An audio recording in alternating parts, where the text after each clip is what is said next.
Olá, bem-vindos a mais uma conversa. Hoje a gente vai mergulhar numa passagem bem conhecida de Atos dos Apóstolos. Capítulo 16, sabe? Aquela de Paulo e Silas na prisão lá em Filipos. E para guiar nosso papo, a gente está usando um material devocional muito bom chamado Louvor na Noite. Prisão como púlpito e salvação. Ele traz umas reflexões bem profundas sobre essa história. Então, qual é a ideia hoje? A gente quer explorar os pontos principais que esse texto levanta. Tipo, como é que pode um lugar de sofrimento, de injustiça total, como uma prisão, virar um palco para testemunho? E como mensagem central do Evangelho, que a fé em Jesus para a salvação aparece ali de forma tão direta, né? É isso que a gente vai investigar. Para começar, vamos só relembrar o cenário que o texto descreve. Paulo e Silas tinham acabado de levar uma surra, sabe? Açoitados em público, injustamente, e aí foram jogados lá no fundo da prisão, com os pés presos em troncos. E imagina, do ponto de vista humano, era o fim da linha. Derrota, dor física, humilhação, um quadro bem sombrio mesmo. Só que aí acontece o inesperado, né? Lá pela meia-noite, no auge da escuridão, do sofrimento, eles não estão reclamando, não estão amaldiçoando. Eles estão, acredite, orando e cantando hinos para Deus. E tem um detalhe que o nosso material e a própria Bíblia destacam. Os outros presos os escutavam. Quer dizer, a atitude deles já estava fazendo barulho, já estava impactando mesmo antes de qualquer coisa sobrenatural acontecer. Exato. E esse ponto é crucial na análise que o texto base faz. Essa atitude deles conversa diretamente com o primeiro princípio que o material destaca. A verdadeira adoração não depende de circunstâncias. O argumento aqui é que o louvor deles não vinha, de um ambiente confortável ou de uma notícia boa. Pelo contrário, brotou de uma convicção interna, firme, mesmo com dor física, com a injustiça gritante. Nossa. Não era que eles estavam negando a dor, entende? Mas estavam afirmando que Deus era maior que aquela dor, que aquela situação. Isso é muito forte. Quer dizer, a análise sugere que não é só sobre ser forte ou aguentar, mas é uma escolha consciente, né, de focar em Deus, mesmo quando tudo ao redor diz o contrário. Uma prova de que a fé deles era para qualquer tempo. Muito nessa tecla. A fonte da adoração era interna. Vinha da relação deles com Cristo, não das circunstâncias externas. Uma fé que não precisava de, digamos, bengalas para ficar de pé. E essa autenticidade toda, essa adoração que nasce no meio da dificuldade, segundo essa leitura, ela tem um poder especial. Ela não só sustenta quem está adorando, mas, como você disse, começa a ecoar, a afetar quem está em volta. E esse eco, teve uma resposta bem impactante. O relato continua descrevendo aquela intervenção divina, né? Um terremoto super forte que sacode a prisão inteira, abre todas as portas e, o mais incrível, solta as correntes de todo mundo ali. É aí que o material usa aquela frase forte. No meio da noite, quando tudo parecia perdido, nasceu uma igreja. Uau, bem ousado dizer isso, né? Ousado, mas totalmente conectado ao segundo princípio que o texto explora. As prisões de hoje podem ser plataformas de testemunho. A análise aqui é realmente fascinante. Pensa comigo. A tentativa humana de calar Paulo e Silas, de prender a mensagem deles no lugar mais escuro e seguro possível, acabou virando o palco para a maior demonstração do poder de Deus naquela cidade até então. Que inversão! Total. O material sugere que Deus usou a própria prisão para, na verdade, amplificar o testemunho. Aqueles cânticos na noite escura, em vez de serem abafados, a leitura é que eles ecoaram até os céus, sabe? E provocaram essa intervenção. É uma lógica totalmente diferente da nossa, né? A gente pensa em superar a dificuldade para depois testemunhar. Mas aqui a leitura é que a dificuldade vira ao meio, vira o púlpito. Como que o texto desenvolve mais essa ideia de que a tentativa de silenciar, na verdade, amplificou tudo? O texto argumenta que isso mostra um padrão, algo que Deus faz com frequência. O reino dele avança muitas vezes não só apesar das dificuldades, mas justamente através delas. A prisão, que é símbolo de restrição, de silêncio forçado, foi transformada num catalisador. O sofrimento injusto, a resposta de adoração deles, a intervenção de Deus, tudo isso criou uma narrativa muito poderosa que, com certeza, marcou todo mundo ali. os outros presos, o carcereiro e depois a cidade. A mensagem que tentaram prender acabou sendo libertada de forma muito mais espetacular por causa da própria prisão. Tem uma ironia divina nisso que o texto parece querer destacar bastante. E impacto não para por aí, né? O foco muda para o carcereiro. A descrição é de pânico total. Ele acorda com o terremoto, vê as portas abertas e, claro, pensa: fugiram todos.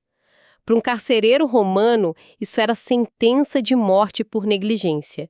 Ele pega a espada, tá pronto para se matar. Mas aí, no meio daquela confusão toda, vem a voz do Paulo: ei, não faz isso, estamos todos aqui. Imagina o choque desse homem.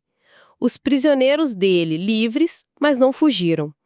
Naquele momento de crise extrema, vendo algo que não fazia sentido nenhum, talvez percebendo a integridade e o poder ali naqueles homens, ele faz a pergunta que atravessa os séculos: Senhores, que devo fazer para ser salvo? E a resposta, direta, reta, tanto em Atos 16:31 quanto no nosso texto base: creia no Senhor Jesus e serão salvos, você e os de sua casa. Simples assim. Essa troca é o coração do episódio e nos leva direto para o terceiro princípio que o material explora. A salvação é pela fé, em Cristo somente. O que o devocional ressalta aqui é justamente a clareza, a simplicidade e principalmente a suficiência dessa resposta. Não tem uma lista de pré-requisitos, sabe? Não tem rituais complicados, nem obras para fazer, nem penitência. A condição é uma: crer. E o alvo dessa crença é específico: o Senhor Jesus. Nada mais. O texto parece dar um peso enorme a essa simplicidade, né? Por que essa ênfase tão forte no fé somente, de acordo com essa leitura? O que eles querem contrastar? O contraste é justamente com qualquer ideia de que a salvação é algo que a gente conquista, que a gente merece, que a gente alcança por esforço próprio. Seja por ser bonzinho, por sofrer ou por seguir rituais. A leitura é clara. Salvação é presente. E a gente acessa esse presente pela fé. E a fé, nesse sentido, é confiar em quem Jesus é e no que ele fez. Para aquele carcereiro ali desesperado, a resposta aponta para uma solução que não depende do esforço dele, mas totalmente de Cristo. E a promessa se estende, né? Você e os de sua casa. E a ação imediata deles foi compartilhar a palavra com todo mundo ali na casa. Isso mostra, segundo o texto, que essa fé tem um poder que transborda, que transforma. E aí se conecta com aquela ideia de que a verdadeira liberdade não é externa, mas espiritual. Faz sentido. A maior libertação daquela noite não foi a das correntes de ferro, mas a do espírito daquele carcereiro e da família dele. E foi pela fé. E essa libertação espiritual não ficou só no individual, ela gerou algo maior, uma comunidade, certo? O que nos leva ao quarto ponto do texto. Sim, exatamente. O quarto princípio destacado é: o Evangelho gera comunidade em meio à perseguição. O material conecta diretamente essa noite na prisão com o início da igreja em Filipos. Aquele evento todo, a adoração, o terremoto, a conversão do carcereiro e da família, não foi só um incidente. Foi a semente de uma nova comunidade de fé naquela cidade. E como que o texto amarra essa ideia? Ele usa outras passagens para mostrar essa ligação? Usa sim. O material vai buscar nas cartas que o próprio Paulo escreveu depois para essa mesma igreja de Filipos, menciona Filipenses 1, versículo 5, e também o capítulo 4, versículo 15. São passagens onde Paulo elogia a parceria deles no Evangelho, desde o comecinho, a generosidade deles, mesmo quando eles mesmos passavam por dificuldades. Então a análise sugere que a igreja que nasceu naquela noite de crise se tornou um exemplo de fidelidade, de comunhão, de apoio mútuo. Ou seja, a prisão não só não parou o evangelho, como de um jeito paradoxal, foi o berço de uma comunidade super vibrante. O evangelho não salva só pessoas isoladas, ele cria um povo, uma nova família. Poxa, essa história toda e a forma como esse texto devocional analisa, levanta umas questões bem profundas para a nossa vida hoje, né? O próprio material sugere alguns pontos para a gente pensar, que vale a pena a gente conversar agora.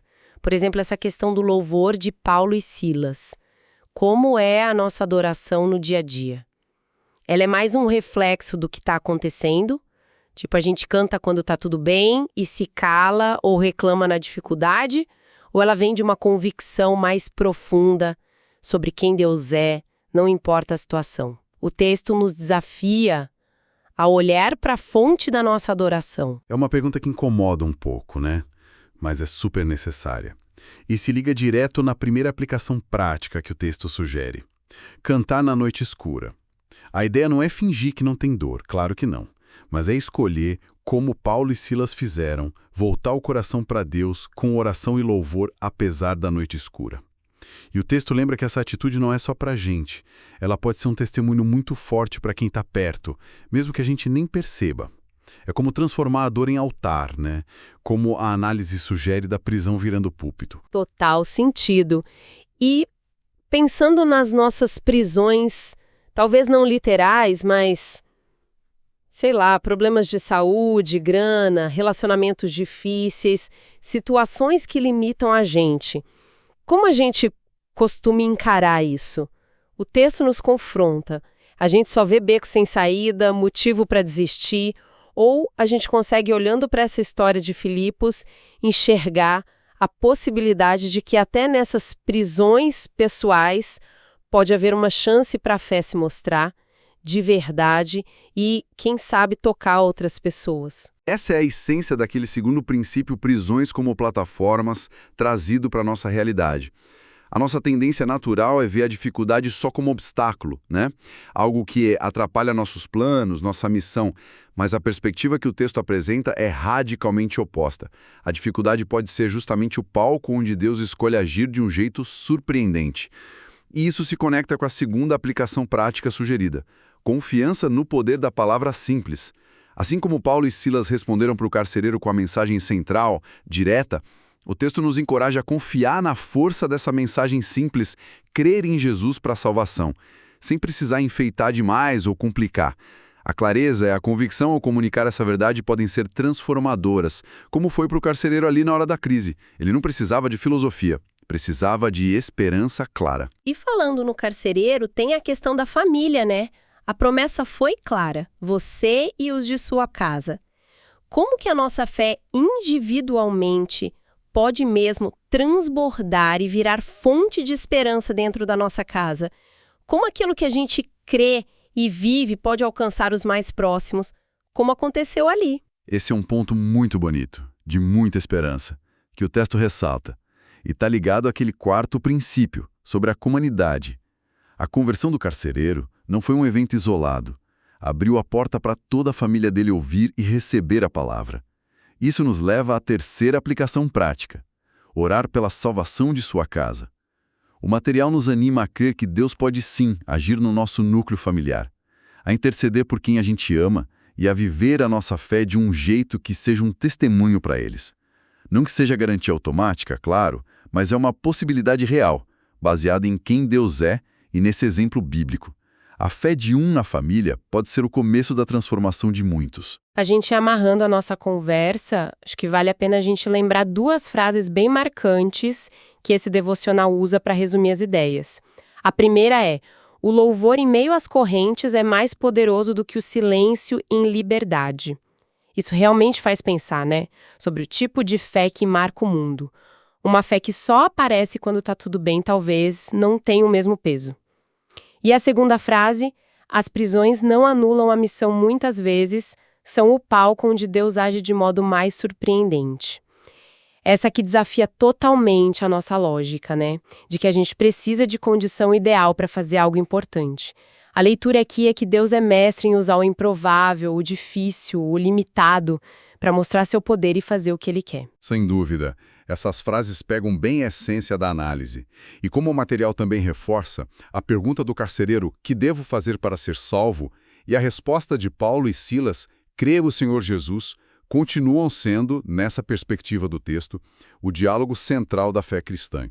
A pergunta reflete aquela busca humana universal, né? Por sentido, por perdão, por esperança. E a resposta aponta para a solução que Deus oferece em Cristo. A simplicidade e a profundidade daquela conversa na prisão de Filipos, segundo o texto, continuam super atuais, super relevantes. E para a gente terminar, fica aqui uma última reflexão inspirada numa leitura que o próprio texto sugere, que é João 8,36. Se, pois, o Filho vos libertar, verdadeiramente sereis livres. A gente viu Paulo e Silas mostrando uma liberdade incrível, mesmo presos em correntes. A questão é, como nós, hoje, podemos viver essa verdadeira liberdade que Cristo oferece? Essa liberdade que não depende do que está acontecendo do lado de fora, mesmo quando as circunstâncias são difíceis, limitadoras, quando parecem nos aprisionar. Como essa liberdade de dentro pode aparecer nas nossas noites escuras? Com essa pergunta no ar, a gente encerra a nossa conversa de hoje. Esperamos que esse mergulho no louvor na noite tenha sido enriquecedor e provocado boas reflexões. Até a próxima!